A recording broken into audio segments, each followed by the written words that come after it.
Good afternoon, ladies, and thank you for joining us in Far Above Rubies today. I'm so glad that you're here. We are kicking off the month of September and diving right into the book of Psalms. We're going to do a few selected Psalms this month. This is one of my favorite books of the Bible. I was a Bible quizzer when I was a teenager, and Psalms was one of the books that we learned. And so I feel like I have Psalms hidden in my heart. And to this day, 12, 13 years later, these Psalms minister to me and they speak to me in ways when I so desperately need it and I need the Word of God. So we're starting off with Psalm chapter 1 today. The book of Psalms starts off with 3 verses that give us pretty sound instruction for living a happy and prosperous life. Verse 1 says, "Blessed is the man," but the original Hebrew says, "Oh, the happiness." I love that. "Oh, the happiness of those who do not follow the advice of the wicked, stand around with sinners, or join in with mockers." The company you keep matters, and it's just that simple. The company you keep matters. Have you ever seen a Spartan type race where they have to climb over this like 12-foot wall and they boost each other up over the wall, but there's always this one guy left standing at the bottom of the wall? Well, 2 or 3 of his friends reach down and they grab him and they pull him up with ease, right? Well, imagine if you have one person standing on top of a table, a chair, a ladder, whatever, but you've got 5 people rocking that thing and ready to pull him down. How easily do you think they're going to pull that person down, right? The majority of your circle will dictate what you eventually become.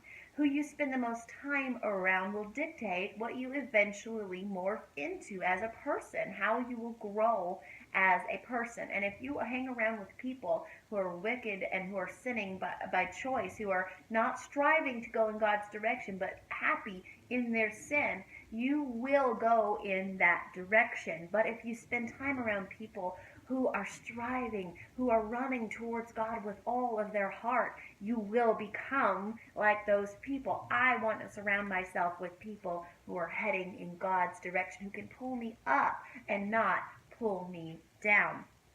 What does your circle look like?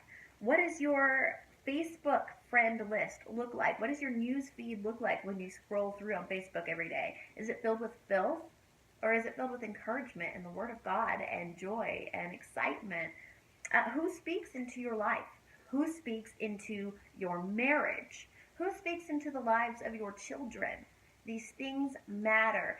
And if you can look at those areas of your life and go, I'm not quite satisfied with what I see, then clean house. It's okay to do that. It's okay to say, I don't want that in my life. It's okay to... Facebook makes it easy. You can even unfollow people now without unfriending them.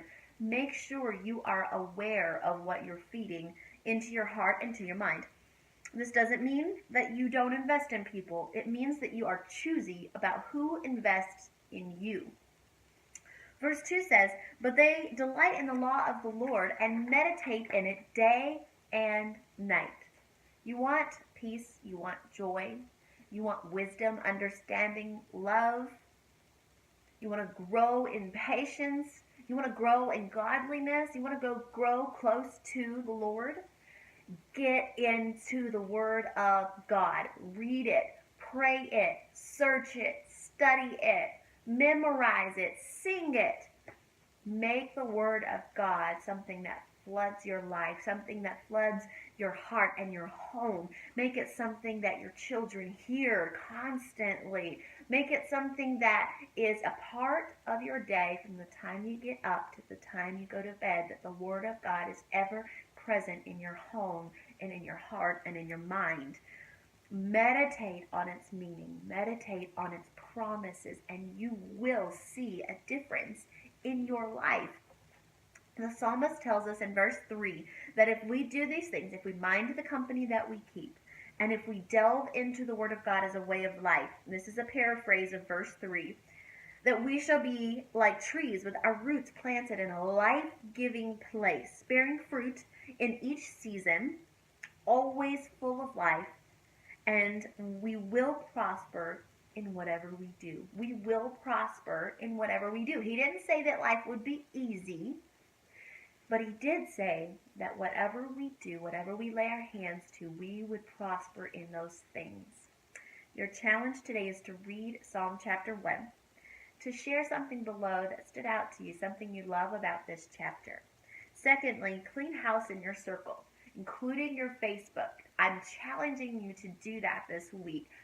Measure the people in your life against the Word of God, not against your expectations, not against someone else's expectations, but against the Word of God. And if there's someone who is in direct disagreement, disobedience with the Word of God, you need to lessen the amount of time you spend with that person.